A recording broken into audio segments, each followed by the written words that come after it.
The count is 1 ball, 1 strike, and no outs. It's the bottom of the 6th. Your team needs you to get on base. And you step out of the batter's box and you get the bunt sign from your coach. You bunt perfectly and get on base. But how did you get that bunt? Have any of you ever been to a baseball game or a softball game and wondered why they bunt? Me being a junior in high school, I played for almost 7 years and I've had some experience with how to bunt properly. When we got to high school, we were forced to learn how to bunt properly. I've been pretty good at bunting, so my coaches usually don't make me hit, but they make me bunt. Bunting is basically, overall, very easy. Today, we will discuss the purpose of bunting and the 5 different types of bunting. So first off, what's the purpose of bunting? Bunting is basically you're sacrificing your batter to move your base runners. If your batter gets on base, it's basically because of luck. According to PlaySportsTV.com, Jim Strolia, a former softball coach, said in 2015, bunting is a very important part of the game. It is a weapon that the opponent will never see coming. Left-handed batters almost run towards the ball, and the right-handed batters just stay square. So when I say that, the left-handed batter, with all their weight on their back, will bring the back leg forward over this leg, they're crossing, but this hand stays like, brings out here. And then if you're a right-handed batter, you stay square. And then this, all of your face and your nose are lined up with your knee, just like that.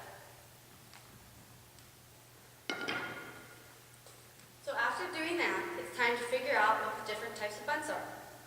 According to the Denville PAL girls softball team, said in 2015 that there are 5 different types of bunts in softball that either help you get on base or just move your runners. The first type is a sacrifice bunt. This bunt is regular, staying square, make sure you're focused, and this one is just used to move your runner on base. The next type is a squeeze bunt. This one is usually when you have a runner on 3 and you want to bunt to the first baseman. So you turn your back to face the first baseman, and then it's going to go right in between the first baseman and the pitcher. So your runner on 3 can get home. But with this one, you have to be very careful and make sure it doesn't drop right in front of you.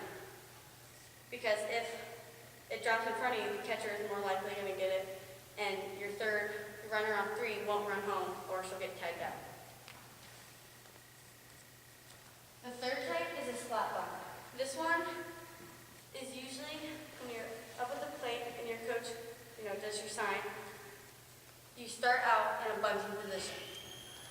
And then when she winds up, and she's right here, getting ready to release, you pull back, and you're still bending low, and you bring your bottom hand, because you're like this, and then you bring this, they meet in the middle, and then you swing through.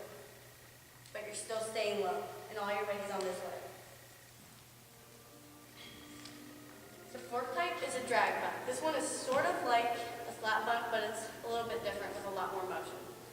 For left-handed batters, this is a lot easier. For left-handed batters, for a drag bunt, you're gonna bring this leg over, and you're gonna almost run towards it. For a right-handed batter, you would stay square. So this one's coming up. The fifth and final is a push bunt. This one is a lot more aggressive because you're literally pushing the bunt. So instead of squaring up and letting the ball hit and fall, instead of doing that, you're gonna push it. So this hand is not moving. You're like that. Just bringing down and pushing.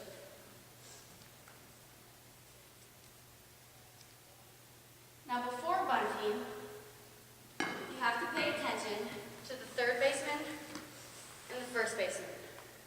According to howtobuntsoftball.com, they said you have to size up your first baseman and your third baseman.